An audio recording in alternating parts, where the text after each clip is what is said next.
Andito ulit kami ngayon sa bahay ni Tatay Miguel. Nakakalimutan. Siyempre cameraman natin si Engineer Agon. At dito nga po, kung nakaraan, sinimulan namin kung ngayon naman finish na siya. At siyempre kasama natin dito si Tatay Ruben, at si Kuya Mil, si Berador. Ayan. So ayan po. Ayun po yung ating sitwasyon dito po. May bubong man dito. May payo po. Madagaan man. Siyempre kasi napunta namin dito. Nagnasak po. Pero sa likod. Ayun, kung dati kasi pininturahan na namin. So tapos ngayon tinapos na pala namin sa likod. Eh, sila lang pala. Nagpintura ko sa likod lang. Yung pangag na sila. So ayan mga kababayan. Ayan po, hanggang papunta na po yung sa likod.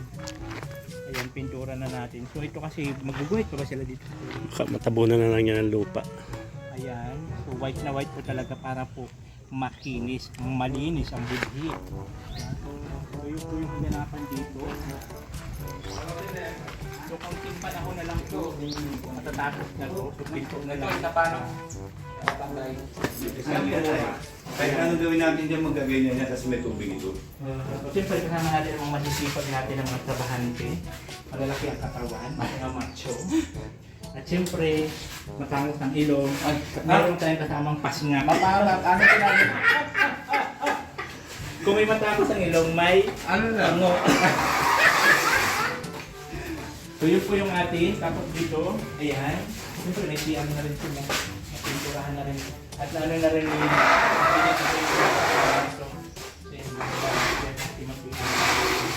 tapos dito mga kabayan, pati dito sa labas na rin. Ayan, napinturahan na lang. O, diba? Nabungga-bungga lesos. So, kung may panahon na lang, matatapos na ito. Pero kahit ever mainit.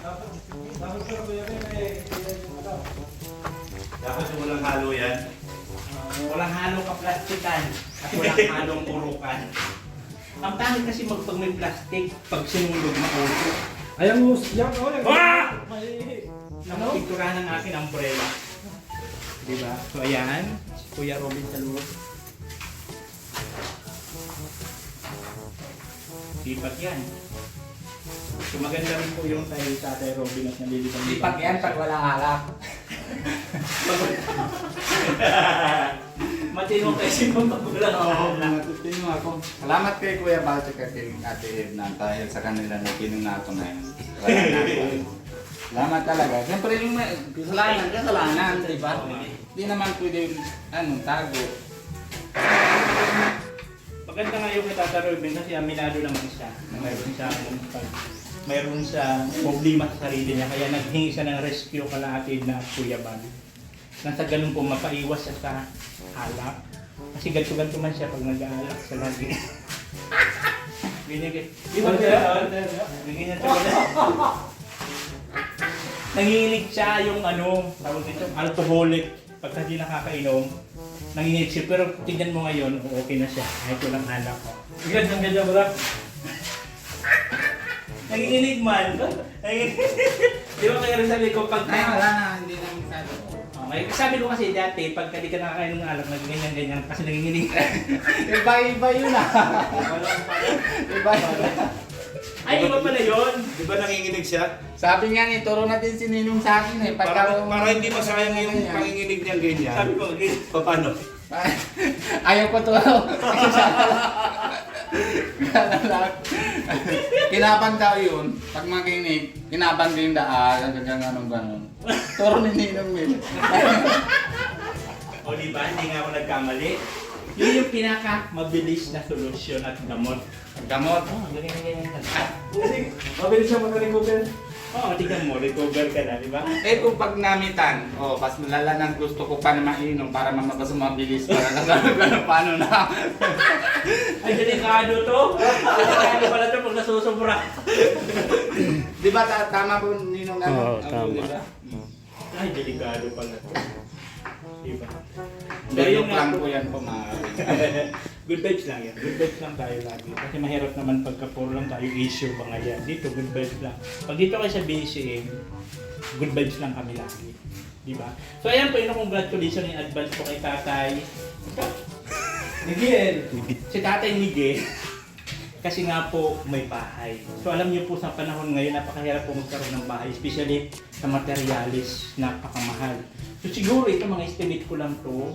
Magkano to kaya may estimate mo? More or less 300. Biro mo. Hindi po ganun kadali. Kaya napakaswerte po ng mga tao na napapabahayan ng kalingap. Kaya advice po sa mga kalingap, sa mga napapabahayan ng kalingap, alagaan. Ingatan kasi panghamang buhay man to. Oo. Matsugi na lang si Tatay Miguel. Nestor. Ay, Mi- Tatay Miguel. Tama mo si Tatay Nestor. Iba gawin. Sino ba? Ay, ano pala yun? Ni Narena pala. Inulo pa rin Narena. So, di ba, mawala man po siya sa mundong ibabaw, at least yung bahay niya nandito pa rin.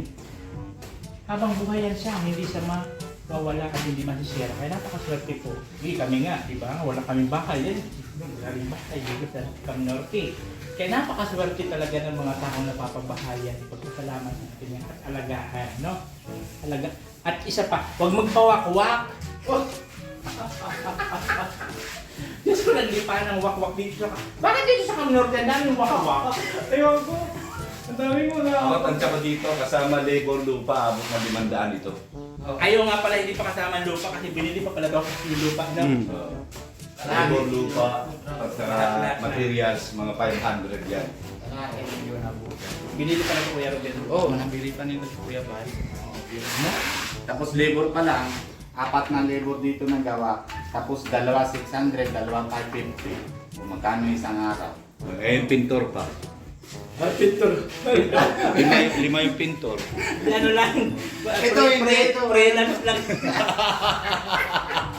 Freelance lang po yun mga Pero ano naman, Kuya, tanong ko lang Kuya ni, si Kuya Nathan. Ilan bahay na ito ng lahat? Almost 300 na abot na. 250 yung kay 250. Kuya Dan, hindi pa kasama yung mga iba-iba.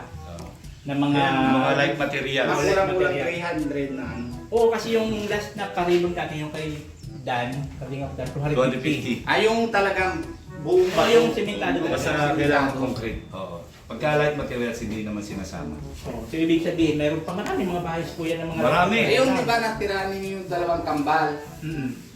Kahit maliit lang, pero sinyento din. O, Hindi yun naman lang. din na ribbon Oo. cutting. Doon sa may At libre meron sa din Gaitlan. kami nang gawa dyan sa masalong-salong kami ni Kuya Alvin. Hindi din na ribbon cutting kasi gulo din yung 2 pamilya. Kasi sabi naman na yung nanay ng mabuong lalaki, sa kanila daw yung bahay. Yung Away-away sila. away-away sila, kaya pili na namin. Ano yung simentado rin? Oo, pero buo na, tapos na. Tapos na namin. Hindi Pero hindi naman ribbon cutting. hindi kasama siya sa ribbon cutting. So, ibig sabihin, nasa 300 plus na. Sa 300 plus. Ano? Kasi lang din sa akin hindi pa rin na ribbon cutting yun, kaya nagkagulo lang din kasi sa pamilya, kaya hindi ko na tinuloy. Pero bahay na siya. Buo na, natutirahan na nila. Finishing lang, pintura na lang ang kulang nun. Ayun. Tapos Ayun, malapit na din na ribbon cutting kay this guy. Alam mo this guy? Punta ka doon, hindi pa? Hindi pa. Si... This guy. Saan banda yun? Yung tabi lang, di ba Tabi- nandito sa amin? Sa tabi ng Sa- riverside. Oo. Di ba? Sa riverside yun ay. Doon lang sa taas. Hindi namin Pero yung- maganda. Hindi pa namin napuntahan yun. Kayo Wala. pa ba yun? Napuntahan na natin yun, yung pinagshootingan. Oh. Natatanda yung pinagshootingan. Pero yung ginawa, Ay, wala hindi pa. pa. Hindi, malapit na tapos na yun. Ano na siya, pintura na. Tapos kesame na lahat. Parang mayaman na bahay talaga. Kay Alvin yun ano, pagawa. Yan. Akin ang bildin. Oo, yung sponsor naman ng ni Alvin. Kaya nilahan niya kasi Kuya Remy. So ibig sabihin, marami talaga pabahay po yan na hindi pa nabibilang talaga sa 250 na pabahay ni Kuya ba. Yan tulad yung pabahay ko sa sa Laguna. Siyempre katas din ng Kalingap yun. So hindi rin yung kabilang. So yung mga ganito-ganito lang kasi yung mga walang problema yun ang riba natin.